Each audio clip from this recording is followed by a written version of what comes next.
الله يخليك. كلنا انا عن نفسي انا وبعض زملاء معايا في المسيحيه دعمنا الدكتور محمد مرسي. ثانيا انا عايزه اسال حضرتك حاجه.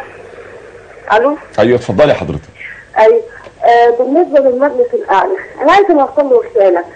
يعني هو كده رشحنا الرئيس باختيارنا زي ما رشحنا برضه من اعضاء مجلس الشعب الناس المحترمه اللي كانوا قايمين بواجبهم على اكمل وجه، لكن هو يعني لا ان هم ناس هتنظم مصر وتقوم مصر على حدها، حد ان هو يحبطهم، لكن مش هيحبط حد، هو ربنا سبحانه وتعالى هو هينصره ان شاء الله.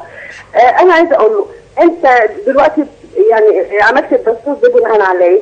انت جيت في وقت وقلت الدستور كلنا نزلنا وقلنا نعم. انت عملته على ايه الدستور المتكامل ده؟ ليه المفروض ان الدستور دوت يعني كل الشعب هو اللي يختاره، ثم احنا بنترجاه بنقول يا سياده المشير انت شكرا الف شكر على كده، وبعدين بتقول حميت الثوره. حميت الثوره في ايه؟ معايا حضرتك؟ معاك يا اختي مريم. حميت الثوره في ايه؟ احنا ما انا كبنت قبطيه عندي 24 سنه عمري ما حسيت بالامان في صلاتي في الكنيسه الا لما بقى في اثناء الثوره. كانت الكنائس بتتحرق في عهد المخلوع، كنا بيستعد علينا في عهد المخلوع.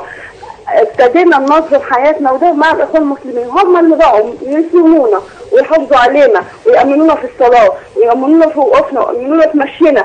جه الشفيق اللي هو يعني مش عايزه اقول الفاظ عشان احنا على الهوا، جالنا في الكنائس واجتمع بينا وقال لنا الاخوان بيقولوا ان مصر دوله اسلاميه والاقباط عليها جيوب، قلنا له جيوب بس هم فعلا هم اللي بينظموا، وهم جماعه منظمه جماعه مرتبه وهتقوم بواجبها على اكمل وجه.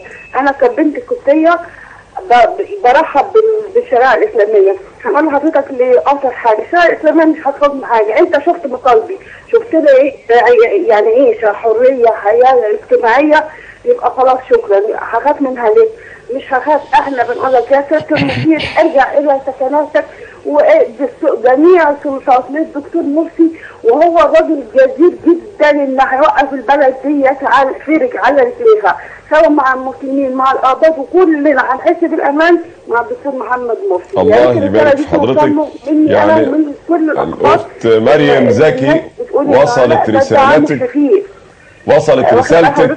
وصلت رسالتك الوطنيه المخلصه. والله يا فندم والله انا متابعه حضرتك في برنامج قناه 25 وعجبتني مقوله لحضرتك جميله جدا، ان كتب على الجدار كده ان بعد الدكتور مرسي ان دخل في المكان ده وقال انا بايعت حياتي لله يا اما قبرا يا اما قصرا. عجبتني جدا جدا المقوله دي فعلا، وربنا فعلا هينصر الدكتور مرسي اولا بفضل الله، ثانيا بشعب مصر. احنا يعني لا املك وصف او تعليق على كلام حضرتك الذي يقطر وبينقط وطنيه واخلاص.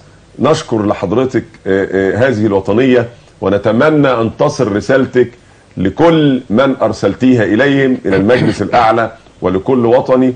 والمصريين اهم، هذه هي بنت مصر المسيحية القبطية الوطنية المخلصة. نشكر